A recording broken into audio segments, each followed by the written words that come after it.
देखिए next topic है thermal conductivity. Basically thermal conductivity किसी सॉलिड की एबिलिटी होती है, मतलब कि वो जिससे क्या कर सकता है, हीट को कंडक्ट कर सकता है। तो सॉलिड की ऐसी एबिलिटी जिससे वो हीट का कंडक्शन करेगा from one place to another place, this property is called thermal conductivity. so definition we will write: thermal conductivity of solids is the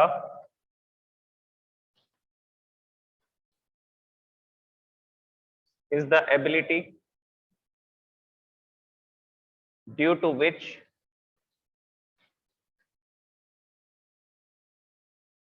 solid can transfer heat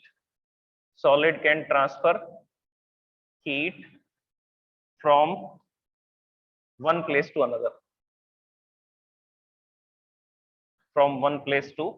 another, तो ये किसी solid की ability होती है जिसके कारण से सॉलिड क्या कर सकता है, हीट को कंडक्ट कर सकता है एक प्लेस से दूसरे प्लेस तक। ये जो प्रोसेस है इसको क्या बोला जाता है, इसको थर्मल कंडक्टिविटी बोला जाता है। ओके, अब ये जो थर्मल कंडक्टिविटी है इसमें देखिए क्या होगा। सबसे पहली बात, अच्छा इसमें कंडक्टर कौन कौन से होंगे? सबसे अच्छे कंडक्टर कौन से हैं? सिल्वर है, कॉपर है, मेटल्स की बात करें तो। लेकिन उससे भी अच्छे कंडक्टर पॉसिबल हैं, जैसे कि डायमंड होते हैं। डायमंड की कंडक्टिविटी काफी ज्यादा होती है, वो हीट को और जल्दी ट्रांसफर कर सकता है क्योंकि उसमें जो कार्बन होते हैं वो टाइटली पैक्ड होते हैं।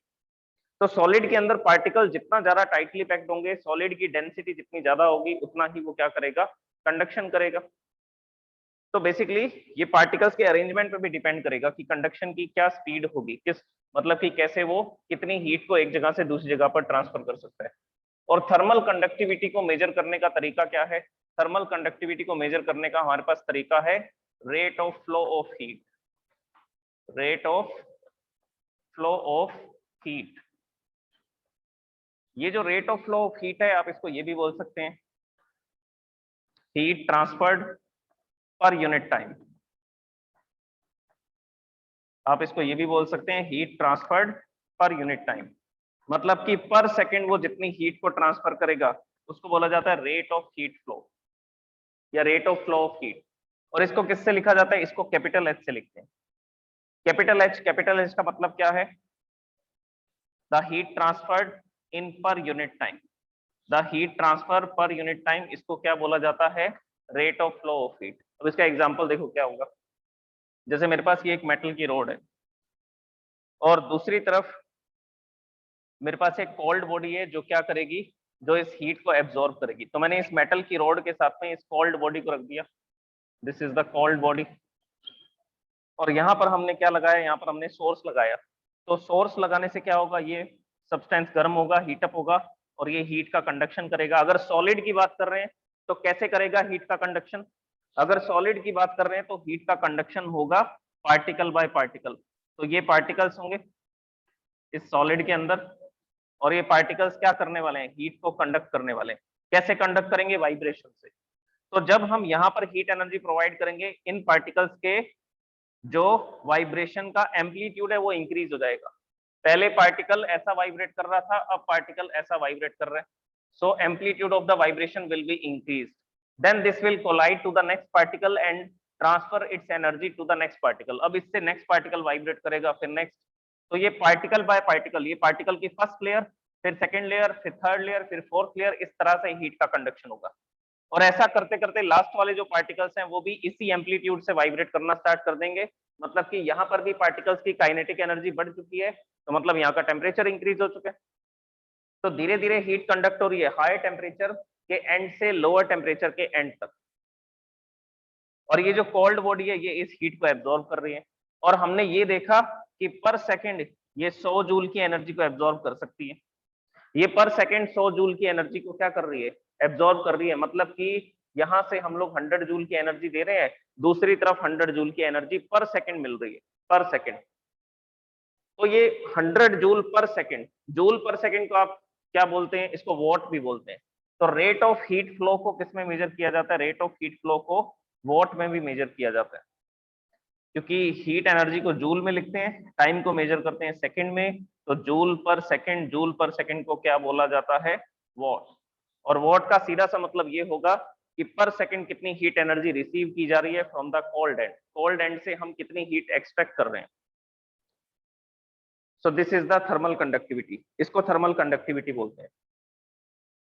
अब इसके बाद में अब इस प्रोसेस को समझिए, ये कैसे करवाई जाती है प्रोसेस, इसके लिए क्या अरेंजमेंट लगाना पड़ेगा और ये कौन कौन से क्वांटिटीज पे डिपेंड करती है थर्मल कंडक्टिविटी। ये रेट ऑफ हीट फ्लो कौन कौन सी क्वांटिटीज पे डिपेंड करता है, delta Q upon delta T. Okay, now I will make a diagram and explain that how heat will transfer and how we can make this system. ये system कैसे बनाया जा सकता है। तो हीट फ्लो करवाने के लिए सबसे पहले तो हमें एक हॉट रिजर्वॉयर की जरूरत पड़ेगी, जो क्या करेगा, जो हीट को, जहां से हीट एनर्जी कंटिन्यूसली मिलती जाएगी। So this is the hot body और you can say that hot reservoir. It is at the higher temperature, ये हायर टेम्परेचर पे होगा। और यहाँ पर हमने एक मेटल की रॉड इसके अंदर लगा दी, तो यहाँ से ये क्या एब्जॉर्ब करेगी, ये हीट को एब्जॉर्ब करना स्टार्ट कर देगी। तो हीट एब्जॉर्ब करेगी तो सॉलिड है, सॉलिड क्या करेगा, इस हीट को कंडक्ट करेगा। तो हीट एनर्जी इस डायरेक्शन में चलेगी from the body of higher temperature to the body of lower temperature. अब दूसरी तरफ अगर आप कोई कोल्ड बॉडी लगाना चाहते हैं तो लगा सकते हैं, नहीं तो जो सराउंडिंग है, सराउंडिंग किसका काम करेगी, सराउंडिंग काम करेगी एक कोल्ड बॉडी का। सो this is at the lower temperature. Second body, आप इसको कोल्ड रिजर्वॉयर बोल सकते हो, जो जितनी भी हीट ले ले लेकिन इसका टेम्परेचर क्या नहीं होगा, इंक्रीज नहीं होगा। तो इसको एक नाम से और भी बुलाया जाता है, इसको हम लोग सिंक भी बोल सकते हैं, सिंक बोल सकते हैं। सिंक बेसिकली क्या है, सराउंडिंग से। सिंक एक ऐसी बॉडी होती है जिसको हम जितनी भी हीट एनर्जी दे दें उसके टेम्परेचर में कोई भी चेंज नहीं आएगा। तो हम सराउंडिंग में जितनी भी हीट रेडिएट करना चाहते हैं कर देंगे, और इससे क्या नहीं होगा, सराउंडिंग का टेम्परेचर इंक्रीज नहीं होगा। तो जो सराउंडिंग है वो सिंक का काम करेगा। It is the cold body which will absorb any amount of heat and its temperature will not increase, और इसका टेम्परेचर क्या नहीं होगा, इसका टेम्परेचर इंक्रीज नहीं होगा। Okay, now the heat is transferring from the hot body to the cold body। लेकिन इसमें कुछ हीट एनर्जी के लॉस होंगे, उन लॉसेस को हमें रोकना पड़ेगा। कैसे रोक सकते हैं, तो आंसर है कि ये जो रॉड है, ये रॉड गर्म होगी, यहाँ से हीट एनर्जी एब्जॉर्ब कर रही है, उस तरफ हीट एनर्जी जा रही है, लेकिन जैसे जैसे ये पार्टिकल गर्म होंगे तो सराउंडिंग तो यहाँ पर भी है, ये हीट को क्या करेंगे, रेडिएट करेंगे in the form of electromagnetic wave. और कन्वेक्शन के कारण भी ऐसा हो सकता है, कोई पार्टिकल आकर के इससे टकराएगा और यहाँ की हीट को एब्जॉर्ब कर सकता है वो पार्टिकल। तो हमें इसको भी यहाँ से क्या करना पड़ेगा, ब्लॉक करना पड़ेगा। ब्लॉक करने के लिए हम लोग क्या करेंगे, इसके चारों तरफ इंसुलेटिंग मटेरियल लगा देंगे। ये इसको वुड से कवर करेंगे, ये वुड की एक लेयर लगाएंगे यहाँ पे, और यहाँ पर क्या भर देंगे, ग्लास वूल, ग्लास वूल या कॉटन। तो ये जो कॉटन है यहाँ पर जो हमने फिल की, ये किसका काम करेगी, ये काम करेगी इंसुलेशन का। So here we have placed some insulating material to resist the flow of heat to the surrounding, to stop the heat dissipation. Heat dissipation को, मतलब कि हीट एनर्जी आसपास की एनवायरनमेंट में जा रही है, उसको रोकने के लिए हमने क्या किया, दोनों तरफ इंसुलेशन लगा दिया। अब हीट एनर्जी हॉट बॉडी से एब्जॉर्ब होगी और कोल्ड बॉडी की तरफ जाएगी। So this is the arrangement through which we can study about the rate of flow of heat। अब यहाँ पर ये जो कोल्ड बॉडी है, इसमें हमने देखा कि ये पर सेकंड कितनी हीट को एब्जॉर्ब कर रही है, 100 जूल पर सेकंड। एक सेकंड में 100 जूल की एनर्जी को ये एब्जॉर्ब कर रही है। तो मतलब कि ये रोड क्या कर रही है, पर सेकंड 100 जूल की एनर्जी कैरी करके ला रही है। कहाँ से कैरी करके ला रही है, हॉट बॉडी से कोल्ड बॉडी की तरफ। तो यहाँ से 100 जूल एब्जॉर्ब होते हैं और दूसरी तरफ से 100 जूल रेडिएट होते हैं। सो this is the rate of heat transfer. तो इसको बोलते हैं rate of heat transfer. Okay, अब इसमें ये जो रेट ऑफ हीट ट्रांसफर है, ये कौन कौन सी क्वांटिटीज पे डिपेंड करता है, उसके बारे में सुनिए।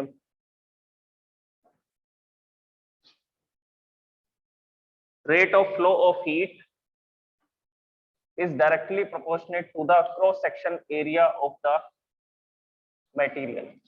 तो मटेरियल के एरिया पे डिपेंड करता है। कौन सा area, cross section area. Cross section area किसके बारे में बताएगा, थिकनेस के बारे में।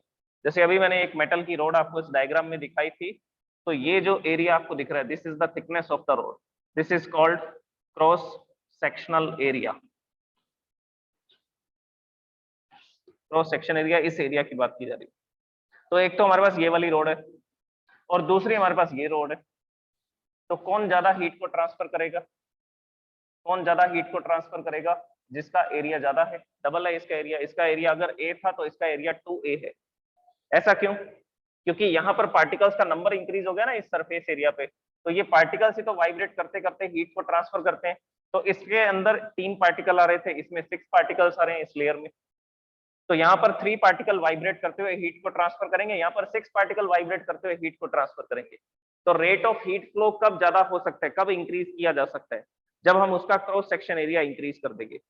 जब हम उसका कौन सा एरिया इंक्रीज कर देंगे? क्रॉस सेक्शन एरिया, मतलब कि उसकी थिकनेस को इंक्रीज कर देंगे। तो थिकनेस को इंक्रीज करते ही क्या होगा? Rate of flow of heat increase हो जाएगा। ओके, अब इसके बाद ये जो रेट ऑफ हीट फ्लो है ये किस पे डिपेंड करेगा? ये टेम्परेचर डिफरेंस पे भी डिपेंड करेगा। अगर टेम्परेचर डिफरेंस काफी ज्यादा है, मतलब कि एक बॉडी तो है 0 डिग्री सेल्सियस पर और दूसरी बॉडी है 2000 डिग्री सेल्सियस पे, तो हम देखते हैं कि रेट ऑफ हीट फ्लो उसमें हायर रहता है। So rate of heat flow H delta Q upon T होता है H। तो rate of heat flow is directly proportionate to temperature difference. अगर टेम्परेचर डिफरेंस ज्यादा होगा, हॉट बॉडी और कोल्ड बॉडी के बीच में अगर टेम्परेचर डिफरेंस ज्यादा रहेगा तो हीट का ट्रांसफर जल्दी होगा। अगर डिफरेंस कम है, जैसे कि एग्जांपल सुनो, डिफरेंस अगर कम है तो क्या होगा इसमें? अब देखिए, ये हम लोग न्यूटन्स लॉ ऑफ कूलिंग उसमें भी यूज करेंगे। मेरे पास एक 27 डिग्री सेल्सियस पे वाटर है। ये 27 डिग्री सेल्सियस पे मेरे पास एक बीकर था, उस बीकर के अंदर मैंने क्या फिल कर रखा है? उस बीकर में मैंने वाटर फिल कर रखा है 27 डिग्री सेल्सियस। और मेरे पास एक दूसरा बीकर है, इसमें जो वाटर है वो 100 डिग्री सेल्सियस पे है, बॉयल कर रखा है मैंने, गर्म कर रखा है एकदम 100 डिग्री सेल्सियस पे। मैंने दोनों को रेफ्रिजरेटर में रख दिया, दोनों को रेफ्रिजरेटर में रख दिया। रेफ्रिजरेटर का टेम्परेचर है 0 डिग्री सेल्सियस। ये रेफ्रिजरेटर है, ये इसका कंटेनर है जिसमें हम लोग क्या करेंगे, ये चैम्बर है जिसमें हम लोग इस वाटर के कंटेनर्स को रखेंगे। और यहाँ पर हमने कितना टेम्परेचर मेंटेन कर रखा है? 0 डिग्री सेल्सियस। तो बताइए हीट को जल्दी रेडिएट कौन करेगा? तो आंसर है 100 डिग्री सेल्सियस वाला, क्योंकि टेम्परेचर डिफरेंस कितना है यहाँ पे? 100 माइनस 0, 100 डिग्री का टेम्परेचर डिफरेंस है। और ये टेम्परेचर डिफरेंस 27 माइनस 0, 27 माइनस 0 मतलब कि 27 डिग्री सेल्सियस का टेम्परेचर डिफरेंस है। तो इसका टेम्परेचर डिफरेंस कम है, तो ये हीट को बड़ी धीरे धीरे रेडिएट करेगा। लेकिन अगर आप 100 डिग्री सेल्सियस के वाटर को रेफ्रिजरेटर में रखोगे तो ये ज्यादा हीट को रेडिएट करेगा पर second. Okay, so this is the heat radiated पर सेकेंड। तो ये आसपास के सराउंडिंग में हीट को क्या कर देगा? रिलीज कर देगा। सराउंडिंग भी क्या है? मीडियम ही तो है, तो मीडियम में क्या होगी? हीट ट्रांसफर होगी।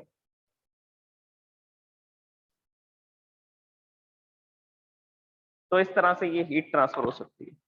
ओके, अब हम लोग बात करते हैं इसके थर्ड पॉइंट।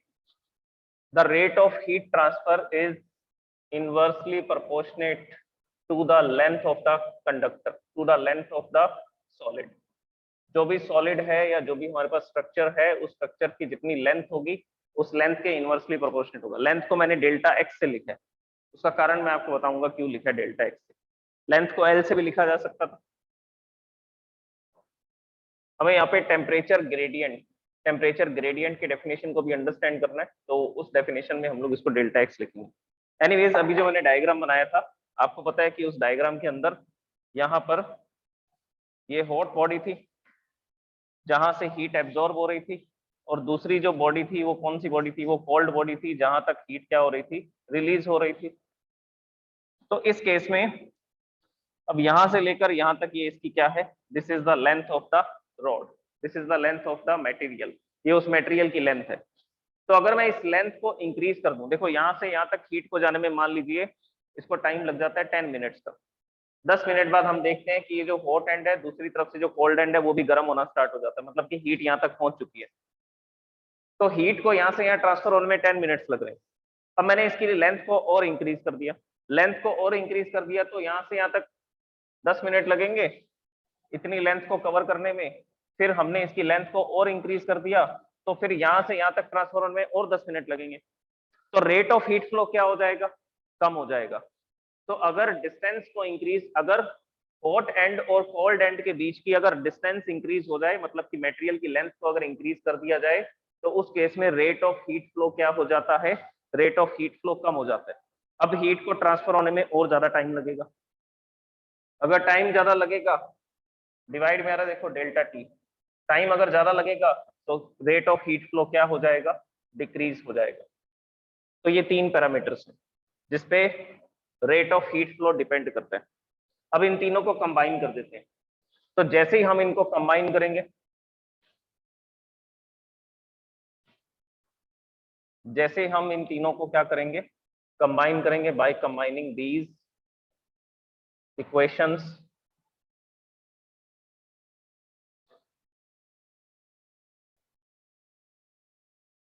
इन इक्वेशंस को कंबाइन करोगे तो हीट का फॉर्मूला बनेगा H, rate of flow of heat, is directly proportionate to area and change of temperature and the distance between the hot end and the cold end. और hot and और cold and के बीच में जितनी distance होती है उस पर डिपेंड करेगा।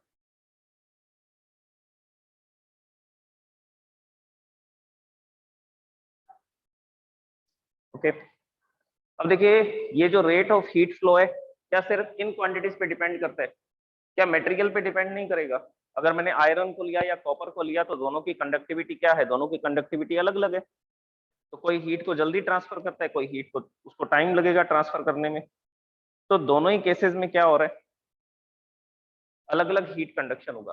कॉपर की रॉड में रेट ऑफ हीट फ्लो अलग रहेगा और आयरन की रॉड में या सिल्वर की रॉड में रेट ऑफ हीट फ्लो क्या रहेगा, डिफरेंट रहेगा, अलग रहेगा। तो बेसिकली ये rate of heat flow in पे तो डिपेंड करता ही है, लेकिन एक चीज पे और डिपेंड करता है, मटेरियल की प्रॉपर्टी पे, कि कौन से मटेरियल के साथ आप एक्सपेरिमेंट कर रहे हैं।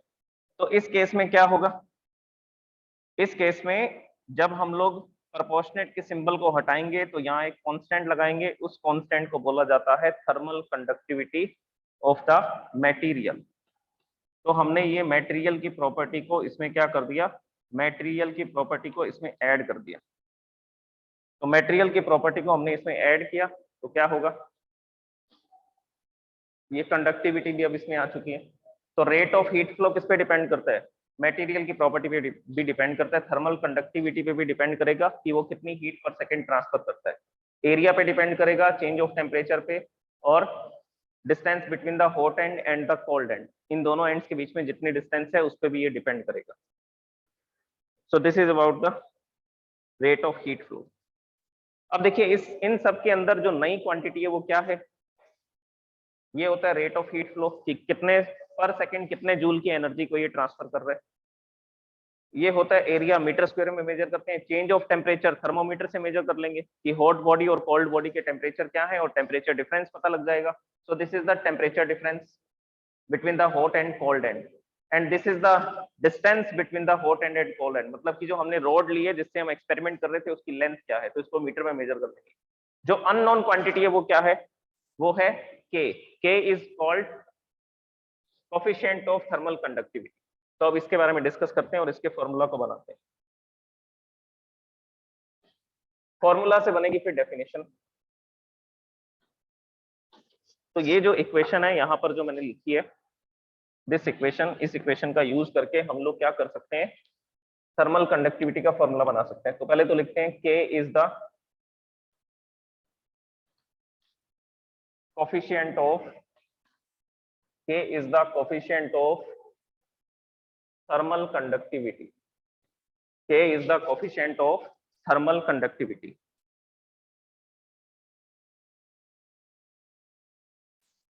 So K is the coefficient of thermal conductivity. Now the formula of the thermal conductivity will be K is equal to, ये डेल्टा एक्स डिवाइड में इधर आएगा तो मल्टीप्लाई में आ जाएगा, या हम लोग ऐसा करते हैं ये delta T upon delta x, ये मल्टीप्लाई में इस पूरी टर्म को दूसरी तरफ लेकर के जाएंगे तो डिवाइड में आएगा।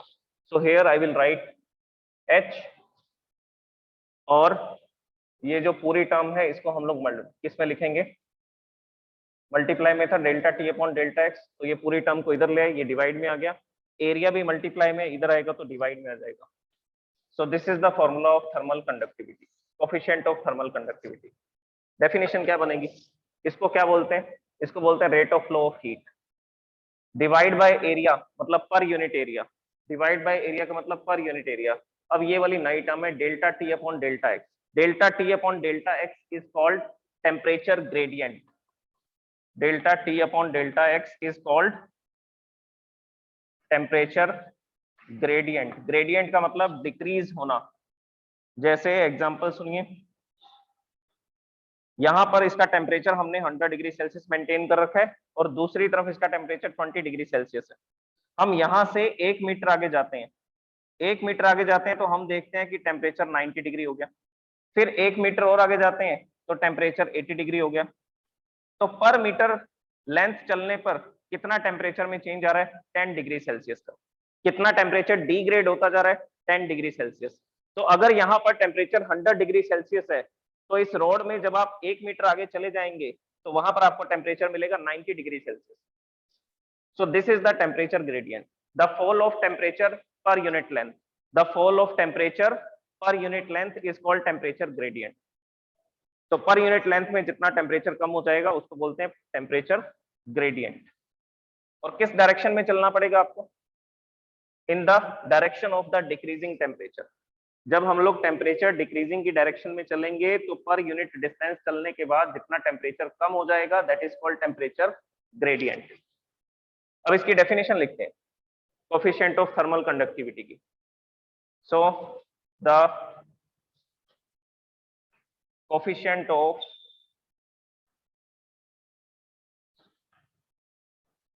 thermal conductivity, the coefficient of thermal conductivity of the solid is equal to the rate of flow of heat, is equal to the rate of flow of heat. ये जो h है ये rate of flow of heat है. Rate of flow of heat divide by area आ रहा है. Divide by area का मतलब है per unit area. Per unit area per unit temperature gradient. Per unit area per unit temperature gradient मतलब कि 1 metre आगे जाने पर कितना टेम्परेचर कम हो जाएगा. This is called coefficient of thermal conductivity. अब इसको एक एग्जांपल से समझो इस डेफिनेशन को.